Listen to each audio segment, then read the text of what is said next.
ಆಚಿ ಮಸಾಲ. ಎಂತ ಅಡಿಗೆಯ ರುಚಿಯಾಗೋ ರಹಸ್ಯವು 20 ರೂಪಾಯಿ. ಇದು ಗ್ಯಾರಂಟಿ ನ್ಯೂಸ್ ನ ಮಹಾ ಎಕ್ಸ್ಕ್ಲೂಸಿವ್ ಸುದ್ದಿ. ಜೈಲುಗಳ ಆ ಮಹಾ ಅವ್ಯವಸ್ಥೆಗೆ ಕಾರಣವಾದ್ರು ಏನು ಗೊತ್ತಾ? ಇಷ್ಟೊಂದು ಅವ್ಯವಸ್ಥೆಯ ಹಿಂದಿರೋ ಆ ಅಧಿಕಾರಿಗಳು ಯಾರು? ಯಾರ ಎಡವಟ್ಟಿನಿಂದ ಇಷ್ಟೊಂದು ಗಬ್ಬೆದ್ದು ಹೋಗಿದೆ ಜೈಲು? ಜೈಲು ಅಂತ ಅಂದ್ರೆ ಭಯ ಪಡ್ತಾ ಇದ್ದಂತವ್ರು ಬಿಡ್ರಿ, ದುಡ್ಡು ಕೊಟ್ರೆ ಮೊಬೈಲ್ ಸಿಗುತ್ತೆ, ಗಾಂಜಾ ಸಿಗುತ್ತೆ, ಏನು ಬೇಕೋ ಅದೆಲ್ಲ ಸಿಗುತ್ತೆ ಅಂತ ಹೇಳಿ ಮನಸ್ಥಿತಿಗೆ ಬಂದಂಗಿದೆ ಈಗ. ಇದಕ್ಕೆ ಕಡಿವಾಣ ಹಾಕೋದು ಯಾರು? ಯಾವಾಗ? ಗ್ಯಾರಂಟಿ ನ್ಯೂಸ್ ನಲ್ಲಿ ಜೈಲು ಕರ್ಮಕಾಂಡದ ಅತಿ ದೊಡ್ಡ ಸುದ್ದಿ. ಇದು ಗ್ಯಾರಂಟಿ ನ್ಯೂಸ್ ನ ಮಹಾ ಎಕ್ಸ್ಕ್ಲೂಸಿವ್ ಸುದ್ದಿ. ಜೈಲುಗಳ ಈ ಮಹಾ ಅವ್ಯವಸ್ಥೆಗೆ ಅಧಿಕಾರಿಗಳೇ ಕಾರಣ. ಅಧಿಕಾರಿಗಳ ಆಂತರಿಕ ಬದಲಾವಣೆಯ ಅವ್ಯವಸ್ಥೆಗೆ ಕಾರಣ ಬೇರೆ ಯಾರೂ ಅಲ್ಲ. ಕೆಳ ಹಂತದ ಅಧಿಕಾರಿಗಳಿಗೆ ವಿಶೇಷ ಅಧಿಕಾರ ನೀಡಿದ್ದೇ ಎಡವಟ್ಟು. ಅಡಿಷನಲ್ ಒಂದಿಷ್ಟು ಜನ ಇರ್ತಾರಲ್ಲಿ ಸಂಬಂಧಪಟ್ಟಂತ ಅಧಿಕಾರಿಗಳು, ಅವರಿಗೆ ಸೂಪರಿಂಟೆಂಡೆಂಟ್ ಹುದ್ದೆಯನ್ನ ನೀಡಲಾಗಿದೆ. ಸ್ಪೆಷಲ್ ಡ್ಯೂಟಿ ಅಂತ ದೊಡ್ಡ ದೊಡ್ಡ ಪವರ್ ನೀಡಿದ್ದಾರೆ ಮೇಲಾಧಿಕಾರಿಗಳು. ಇನ್ಚಾರ್ಜ್ ಹುದ್ದೆಗಳನ್ನ ನೀಡಿ ಹೆಚ್ಚು ಪವರ್ಗಳನ್ನ ಕೊಟ್ಟಿದ್ದಾರೆ ಅವರಿಗೆ. 60% 70% ಸ್ಪೆಷಲ್ ಡ್ಯೂಟಿಗಳನ್ನೇ ಹಾಕಿದ್ದಾರೆ ಅಧಿಕಾರಿಗಳು. ತಮಗೆ ಬೇಕಾದ ಅಧಿಕಾರಿಗಳನ್ನ ಆಯಕಟ್ಟಿನ ಜಾಗಕ್ಕೆ ವರ್ಗ ಮಾಡಿಸಿದ್ದಾರೆ. ಕಾರಾಗೃಹ ಇಲಾಖೆಯ ಅಡ್ಮಿನ್ ಆಫೀಸರ್ಗಳೇ ಇದಕ್ಕೆಲ್ಲ ಕಾರಣ. ಅಸಿಸ್ಟೆಂಟ್ ಸೂಪರಿಂಟೆಂಡೆಂಟ್ ಹುದ್ದೆಗಳಿಗೆ ದೊಡ್ಡ ದೊಡ್ಡ ಹುದ್ದೆಗಳನ್ನ ಅಲ್ಲಿ ನೀಡಿದ್ದಾರೆ. ಸ್ಪೆಷಲ್ ಡ್ಯೂಟಿ ಅನ್ನೋ ನೆಪದಲ್ಲಿ ಅರ್ಹತೆ ಇಲ್ಲದವರಿಗೆ ದೊಡ್ಡ ಹುದ್ದೆಗಳನ್ನ ನೀಡಿದ್ದಾರೆ. ಅರ್ಹತೆ ಬೇಕು, ಅರ್ಹತೆ ಇಲ್ಲದವರಿಗೆಲ್ಲ ದೊಡ್ಡ ಹುದ್ದೆಗಳನ್ನ ಕೊಟ್ರೆ ಏನಾಗುತ್ತೆ ಅನ್ನೋದಕ್ಕೊಂದು ಉದಾಹರಣೆ ಇದು. ಸರ್ಕಾರ ಮಾಡೋ ಅಧಿಕೃತ ವರ್ಗಾವಣೆಗೆ ಇಲ್ಲಿ ಬೆಲೆನೇ ಇಲ್ಲ. ಸೆಂಟ್ರಲ್ ಜೈಲುಗಳಲ್ಲಿ ಸ್ಪೆಷಲ್ ಡ್ಯೂಟಿ ಮಾಡ್ತಾ ಇರೋರೇ ಹೆಚ್ಚು. ಇಂತಹ ಸ್ಪೆಷಲ್ ಡ್ಯೂಟಿ ಮಾಡ್ತಾ ಇರೋರಿಂದಲೇ ಈ ಮಹಾ ಅವ್ಯವಸ್ಥೆ ಆಗ್ತಾ ಇದೆ, ಅಲ್ಲಿ ತಾಂಡವಾಡ್ತಾ ಇದೆ ಜೈಲಲ್ಲಿ. ಕಾರಾಗೃಹದ ಹಿರಿಯ ಅಧಿಕಾರಿಗಳಿಗೆ ಮಿಸ್ಲೀಡ್ ಆರೋಪ ಕೇಳಿ ಬಂದಿದೆ. ವ್ಯವಸ್ಥೆ ಬಗ್ಗೆ ಆಡಳಿತ ವಿಭಾಗದ ಅಧಿಕಾರಿಗಳು ತಪ್ಪು ಮಾಹಿತಿಯನ್ನ ನೀಡ್ತಾ ಇದ್ದಾರೆ. ಜೀವಾವಧಿ ಶಿಕ್ಷೆಗೆ ಗುರಿಯಾಗಿರುವಂತ ಒಬ್ಬ ಕೈದಿ ಬಿಂದಾಸ್ ಆಗಿ ಲೈಫ್ ಲೀಡ್ ಮಾಡ್ತಾರೆ ಅಂತ ಅಂದ್ರೆ ಒಳಗಡೆ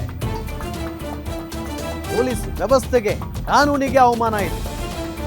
ಗೃಹ ಸಚಿವರೇ ಅವ್ಯವಸ್ಥೆಗೆ ಕಾರಣ ಆಗಿರೋ ಸ್ಪೆಷಲ್ ಡ್ಯೂಟಿಯನ್ನ ನಿಲ್ಲಿಸಿ ಜೈಲರನ್ನ ಜೈಲು ಹುದ್ದೆಗೆ ನೇಮಕ ಮಾಡಿ, ಅರ್ಹತೆಗೆ ತಕ್ಕಂತ ನೇಮಕ ಮಾಡಿ. ಗೃಹ ಸಚಿವ ಪ್ರಿಯಾಂಕ್ ಖರ್ಗೆ ಅವರೇ ಮೊದಲು ಈ ಕ್ರಮ ಕೈಗೊಳ್ಳಿ. ದಕ್ಷ ಅಧಿಕಾರಿಗಳ ದಿಕ್ಕು ತಪ್ಪಿಸ್ತಾ ಇರೋ ಈ ಸ್ಪೆಷಲ್ ಡ್ಯೂಟಿಗೆ ಮೊದಲು ಬ್ರೇಕ್ ಹಾಕಿ. ಸೆಂಟ್ರಲ್ ಜೈಲುಗಳ ಅವ್ಯವಸ್ಥೆಗೆ ಈ ಸ್ಪೆಷಲ್ ಡ್ಯೂಟಿಗಳೇ ಕಾರಣ. ಗೃಹ ಸಚಿವರೇ, ಅವ್ಯವಸ್ಥೆಗೆ ಕಾರಣ ಆಗಿರುವಂತ ಈ ಸ್ಪೆಷಲ್ ಡ್ಯೂಟಿ ನಿಲ್ಲಿಸಿ. ಮೊದಲು ಅರ್ಹತೆ ಇಲ್ಲದವರನ್ನ ಹೋಗಿ ಅಧಿಕಾರ ಕೊಟ್ಟರೆ ಹಿಂಗಾಗುತ್ತೆ. ಇದೇ ವಿಚಾರಕ್ಕೆ ಸಂಬಂಧಪಟ್ಟಂತೆ ಡೀಟೇಲ್ಸ್ ಕೊಡ್ತಾರೆ ನಮ್ಮ ಕ್ರೈಮ್ ಬ್ಯೂರೋ ಹೆಡ್ ಮಂಜುನಾಥ್ ಸಂಪರ್ಕದಲ್ಲಿದ್ದಾರೆ. ಮಂಜುನಾಥ್, ನಿಜಕ್ಕೂ ಕೂಡ ಅಸಹ್ಯತನದ ಪರಮಾವಧಿ ಇದು. ಡೀಟೇಲ್ಸ್ ಕೊಡ್ತಾ ಹೋಗೋದಾದ್ರೆ. ನಮ್ಮ ಜೈಲಿನಲ್ಲಿ ಏನು ಇಷ್ಟೆಲ್ಲ ಕರ್ಮಕಾಂಡಗಳು ನಡೀತಾ ಇದೆ, ಅಲ್ಲಿ ಸಿಕ್ಕಾಪಟ್ಟೆ ಒಂದು ಟೈಟ್ ಅನ್ನು ಮಾಡ್ತಾ ಇದ್ದಾರೆ. ಯಾವುದೇ ಅವ್ಯವಹಾರಗಳು ಇರ್ಬೋದು ಅಥವಾ ಅಲ್ಲಿರ್ತಕ್ಕಂಥ ಸಿಬ್ಬಂದಿಗಳಿಗೆ ಇಂತಹ ಒಂದು ಅಕ್ರಮಗಳಿಗೆ ಅವಕಾಶ ಕೊಡಬಾರ್ದು ಅನ್ನೋ ನಿಟ್ಟಿನಲ್ಲಿ ಮೊದಲಿಗೆ ಏನು ಕಾರಾಗೃಹ ಇಲಾಖೆ ಸಪರೇಟ್ ಆಗಿದ್ದು ಸಹ ಅಲ್ಲಿ ಒಬ್ಬ ಜೈಲ್ ಸೂಪರಿಂಟೆಂಡೆಂಟ್ ಆಗಿ IPS ಅಧಿಕಾರಿಯನ್ನ ಅಂಶುಕುಮಾರ್ ಅವರನ್ನು ನೇಮಕ ಮಾಡಿದ್ರು.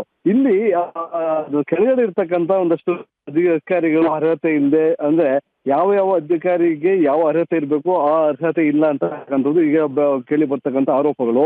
ಹಾಗಾಗಿ ಏನು ಮೇಲಧಿಕಾರಿಗಳು ಎಷ್ಟೇ ಒಂದು ಇಂತಹ ಅಕ್ರಮಗಳನ್ನ ತಡೆಯೋದಕ್ಕೆ ಪ್ರಯತ್ನ ಪಟ್ಟು ಕೆಲವೊಂದು ವ್ಯವಸ್ಥೆಗಳಿಗೆ ಬದಲಾವಣೆ ತರೋದಕ್ಕೆ ಹೋದ್ರು ಸಹ ಅದರ ಅಧೀನದಲ್ಲಿರ್ತಕ್ಕಂಥ ಕೆಲ ಅಧಿಕಾರಿಗಳು ಹಿರಿಯ ಅಧಿಕಾರಿಗಳಿಗೆ ಮಿಸ್ಲೀಡ್ ಮಾಡ್ತಾ ಇದ್ದಾರೆ ಅಂತಕ್ಕಂಥ ಒಂದು ಆರೋಪಗಳು ಸಹ ಕೇಳಿ ಬರ್ತಾ ಇದ್ದಾವೆ. ಅಲ್ಲಿ ಏನು ಈ ಅರ್ಹತೆ ಇಲ್ಲದೆ ಇರ್ತಕ್ಕಂಥ ಕೆಲವೊಂದು ಅಧಿಕಾರಿಗಳನ್ನ ಉನ್ನತ ಹುದ್ದೆಯಲ್ಲಿ ಕೂರಿಸಿರ್ತಕ್ಕಂಥ ಹಿನ್ನೆಲೆಯಲ್ಲಿ ಅವರು ಅಲ್ಲಿ ಕೆಲಸವನ್ನ ಬಿಟ್ಟು ಬೇರೆಲ್ಲ ಏನೆಲ್ಲ ಮಾಡ್ಬೇಕು ಅದೆಲ್ಲವನ್ನ ಮಾಡುವಂತ ಕೆಲಸವನ್ನ ಸಹ ಅಲ್ಲಿ ಮಾಡ್ತಾರೆ.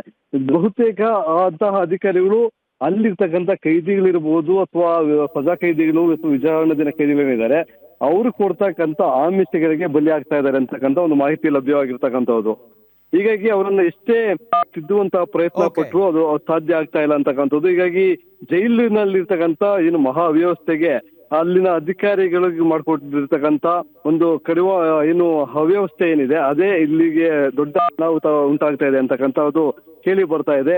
ಇನ್ನು ಕೆಳ ಹಂತದ ಅಧಿಕಾರಿಗಳಿಗೆ ವಿಶೇಷ ಅಧಿಕಾರಿಗಳನ್ನ ನೀಡ್ತಕ್ಕಂಥ ಅಂದ್ರೆ ಯಾರೋ ಒಬ್ಬ ಅಲ್ಲಿ ಇನ್ಸ್ಪೆಕ್ಟರ್ ದರ್ಜೆಯಲ್ಲಿ ಇರ್ತಕ್ಕಂಥ ಒಬ್ಬ ಸಿಬ್ಬಂದಿಗೆ ಹೆಚ್ಚುವರಿಯಾಗಿ ಬೇರೆ ಬೇರೆ ಒಂದು ಕರ್ತವ್ಯಗಳನ್ನ ಕೊಡ್ತಕ್ಕಂಥದ್ದು ಇರ್ಬೋದು.